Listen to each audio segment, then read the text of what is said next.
Hai sobat teman-teman, ketemu lagi nih barengan saya Afzal Dore. Kali ini kita akan bahas mengenai hak kerja. Nah, dengan tema ini saya berharap kita semua lebih memahami pentingnya menjaga dan menghormati setiap pekerja. Nah, langsung saja kita bahas. Nah, yang pertama kita akan membahas mengenai definisinya terlebih dahulu ya. Nah, menurut etimologi, istilah hak kerja mengacu pada hak fundamental manusia untuk bekerja sebagai salah satu bentuk pemenuhan kebutuhan dasar. Misalnya, ketika kita berbicara tentang hak untuk bekerja, itu berarti setiap orang seharusnya memiliki kesempatan yang adil untuk bekerja dan memperoleh penghidupan yang layak. Sehingga hak kerja ini bukan hanya tentang memperoleh pekerjaan, tetapi juga tentang pemenuhan kebutuhan dasar manusia seperti makanan, tempat tinggal, dan keamanan finansial. Nah, selanjutnya menurut terminologi, hak setiap individu untuk memperoleh pekerjaan yang sesuai dengan kemampuan dan kompetensinya tanpa diskriminasi, serta untuk mendapatkan perlakuan yang adil dan layak di tempat kerja. Misalnya nih, dalam sebuah perusahaan, setiap orang terlepas dari latar belakangnya berhak mendapatkan pekerjaan yang sesuai dengan keahliannya mereka. Tidak boleh ada perlakuan tidak adil hanya karena perbedaan jenis kelamin, ras, atau agama. Di sini hak kerja diakui sebagai hak fundamental yang berhubungan dengan keadilan, martabat, dan kesetaraan. Nah, selanjutnya ada unsur-unsur hak pekerja. Yang pertama ada yang namanya hak atas upah yang adil. Ini tuh jelas banget ya. Setiap pekerja berhak mendapatkan upah yang sesuai dengan pekerjaan yang dilakukannya. Nggak boleh kurang dari upah minimum yang berlaku, dan ini bukan cuma gaji pokok, tapi juga tunjangan dan manfaat lainnya.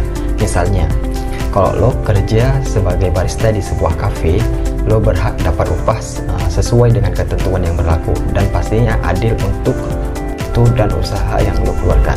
Ini diatur dalam Undang-Undang Nomor 13 Tahun 2003 tentang Ketenagakerjaan dan juga dalam peraturan internasional dari ILO Convention Nomor 131. Jadi nggak ada yang bisa ngelakuin diskriminasi soal gaji. Nah, selanjutnya ada hak pekerja atas perlindungan kesehatan dan keselamatan kerja. Setiap pekerja berhak bekerja di lingkungan yang aman dan sehat, tanpa risiko yang bisa membahayakan kesehatan dan keselamatannya. Misalnya, kalau lo kerja di pabrik, pengusaha wajib menyediakan alat pelindung diri, APD namanya yang sesuai. Kayak masker atau pelindung tangan, buat menjaga lo dari bahaya. Ini semua diatur dalam Undang-Undang Nomor 1 Tahun 1970 tentang keselamatan kerja. Jadi lo nggak perlu khawatir tentang keselamatan lo selama bekerja. Nah, yang ketiga, pekerja juga berhak mendapatkan cuti. Entah itu cuti tahunan, cuti sakit, atau cuti lainnya. Misalnya, lo lagi sakit, lo berhak untuk istirahat dan gak perlu kerja. Cuti ini adalah hak lo untuk menjaga keseimbangan antara kerja dan kehidupan pribadi. Ini semua ada di Undang-Undang Nomor 13 Tahun 2003 yang mengatur hak pekerja untuk mendapatkan cuti tahunan dan lainnya. Jadi, jangan khawatir, cuti itu adalah hak lo. Nah, selanjutnya ada hak atas perlakuan yang adil. Pekerja berhak diperlakukan dengan adil dan tanpa diskriminasi apapun jenis kelamin, agama, atau latar belakang lo. Contohnya di sebuah perusahaan, kalau ada dua orang yang sama-sama kompeten, nggak boleh ada diskriminasi dalam hal promosi hanya karena alasan yang nggak relevan. Jadi prinsipnya yang penting adalah kemampuan, bukan siapa lo ya. Ini diatur dalam Undang-Undang Nomor 13 Tahun 2003 dan juga dalam ILO Convention Nomor 111. Yang kelima, hak atas kebebasan berserikat. Pekerja juga punya hak untuk berserikat alias membentuk serikat pekerja ini untuk membela hak dan kesejahteraan lo sebagai pekerja. Misalnya, lo bisa gabung sama teman-teman lo untuk memperjuangkan hak-hak yang layak kayak kenaikan gaji atau kondisi kerja yang lebih baik. Undang-Undang Nomor 21 Tahun 2000 tentang serikat pekerja untuk menjamin hak ini. Jadi, lo bisa bersuara dengan bebas tanpa takut diintimidasi. Yang keenam, pekerja berhak mendapatkan pendidikan dan pelatihan untuk terus mengembangkan keterampilan. Misalnya, kalau lo kerja di perusahaan teknologi, mereka harus memberikan pelatihan supaya lo bisa terus berkembang dan mengikuti perkembangan teknologi terbaru. Ini diatur dalam Undang-Undang Nomor 13 Tahun 2003 yang mengharuskan pengusaha memberikan pelatihan untuk pekerjanya. Terakhir nih, hak pekerja atas jaminan sosial. Ini termasuk asuransi kesehatan, pensiun, dan jaminan lainnya untuk melindungi lo di masa depan. Jadi misalnya nih, lo tiba-tiba kecelakaan kerja, atau saat udah pensiun ada jaminan yang melindungi lo. Semua ini diatur dalam Undang-Undang Nomor 40 Tahun 2004 tentang Sistem Jaminan Sosial Nasional yang memastikan pekerja mendapatkan perlindungan seperti itu. Nah, selanjutnya saya akan bahas tentang indikator-indikator yang mempengaruhi hak kerja. Jadi, hak kerja itu kan dasar setiap individu untuk mendapatkan pekerjaan yang layak dan adil. Nah, ada beberapa faktor yang mempengaruhi bagaimana hak-hak itu bisa terlaksana dengan baik. Faktor-faktor ini bisa dikelompokkan dalam 4 hal utama, yaitu hukum, ekonomi, sosial, dan kebijakan. Pertama-tama, tentu saja ada faktor hukum. Jadi, kalau hukum yang mengatur hak-hak pekerja itu lemah, ya pekerja bisa jadi gampang banget dieksploitasi. Misalnya di Indonesia, kita punya Undang-Undang Nomor 13 Tahun 2003 tentang ketenaga kerjaan yang mengatur hak pekerja, kayak upah minimum, jaminan kesehatan, hingga kebebasan berserikat. Kalau regulasi itu jelas dan kuat, pekerja bisa lebih terlindung.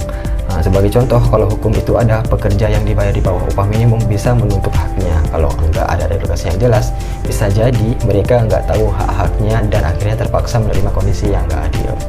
Selanjutnya ada faktor ekonomi. Stabilitas ekonomi itu berpengaruh banget terhadap penciptaan lapangan kerja.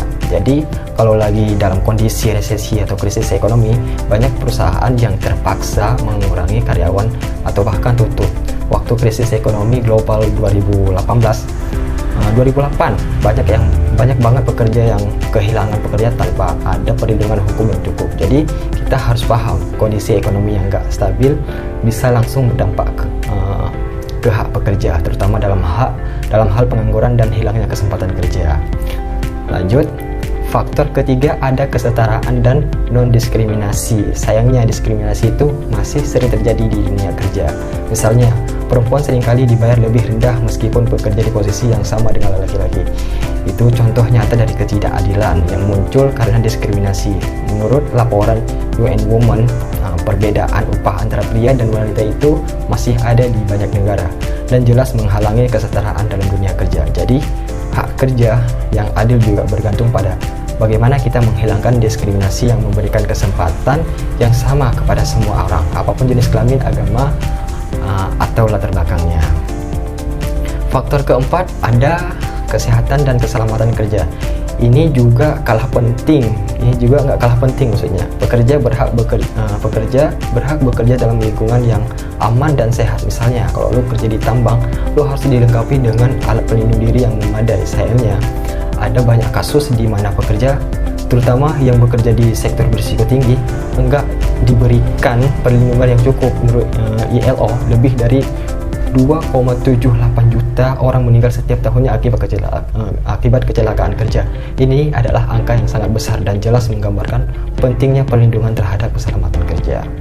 Lalu ada faktor pendidikan dan pelatihan. Salah satu alasan pengangguran itu tinggi, terutama di kalangan anak muda, adalah kurangnya keterampilan yang dibutuhkan di dunia kerja. Misalnya, kalau lo nggak punya keterampilan teknis, lo mungkin bakal kesulitan buat dapetin pekerjaan yang layak. Itu kenapa pendidikan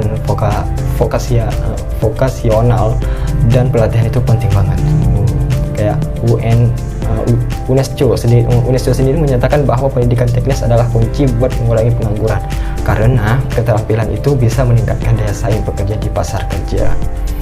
Terakhir, ada faktor globalisasi. Dalam era globalisasi ini, banyak perusahaan yang pindah ke negara dengan biaya tenaga kerja lebih murah. Nah, kadang-kadang perpindahan ini bisa melibatkan pelanggaran hak pekerja, terutama di negara-negara berkembang. Jadi, meskipun ada dampak positif seperti penciptaan lapangan kerja, seringkali hak pekerja terabaikan. ILO juga mencatat bahwa globalisasi punya dampak yang beragam terhadap hak kerja, tergantung bagaimana kebijakan negara dan perusahaan menanggapi hal ini. Sampai situ aja.